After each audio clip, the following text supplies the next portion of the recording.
Hi,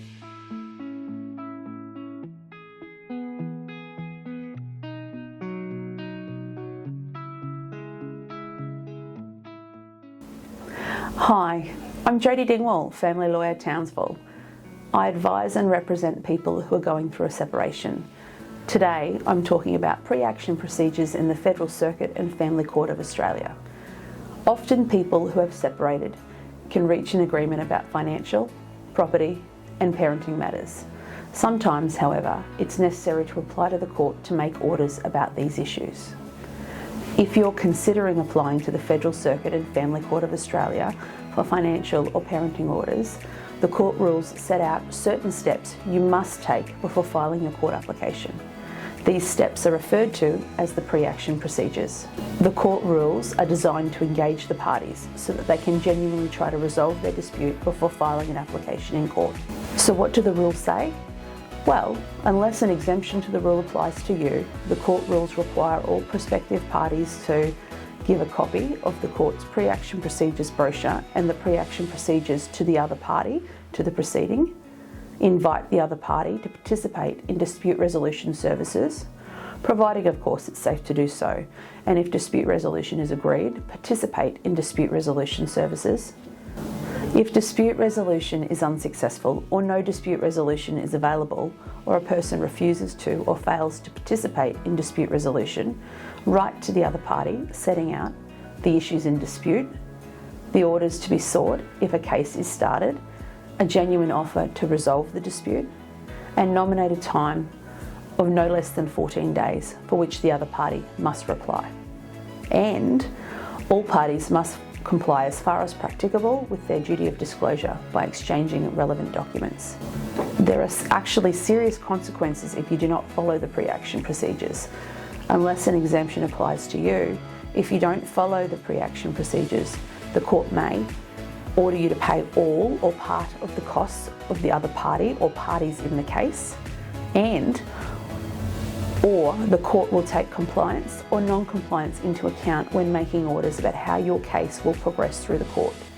For example, the court may dispense with compliance or full compliance with the rules, dismiss all or part of the application, set aside a step taken or an order made, determine the proceeding as if it were undefended, or prohibit the party from taking a further step in the proceeding until the pre-action procedures are complied with. So what are the exemptions? You don't have to comply with the pre-action procedure rules if you're applying to the court for parenting orders and there are allegations of child abuse or family violence, or of a risk of child abuse or family violence. If you're applying to the court for financial orders and there are allegations of family violence or risk of family violence, you don't have to comply if you're making an urgent application or if you'd be prejudiced by your compliance with pre-action procedures. If your application is made for parenting orders and a party is unable to participate effectively in family dispute resolution, for example, incapacity to do so or physical remoteness, you don't have to comply if previous family law applications have been filed by one of the parties in the last 12 months, or if the proceeding involves a court's jurisdiction in bankruptcy under Section 35 or 35B of the Bankruptcy Act 1966. When filing your application to court, you need to indicate which exemption is applicable in your genuine step certificate, which must be filed at the time you file your initiating application, if you're the applicant that is, or response to an initiating application if you're the respondent. You need to file an affidavit which sets out why the exemption applies to your application.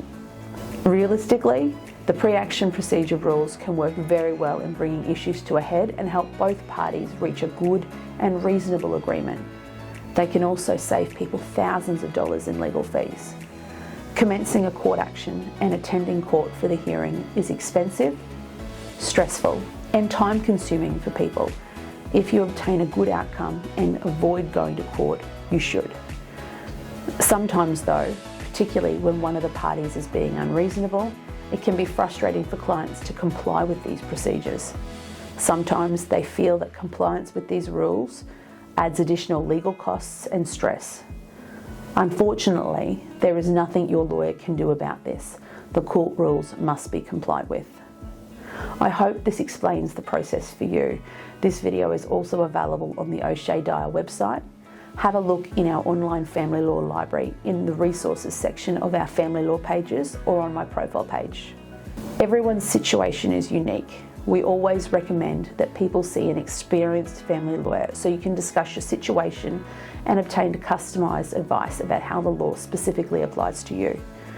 OSheaDyer Townsville has experienced family lawyers who practice exclusively in family law. We offer first appointments with experienced family lawyers for $220, a low fixed fee, so that everyone can afford to obtain early advice and figure out their next steps.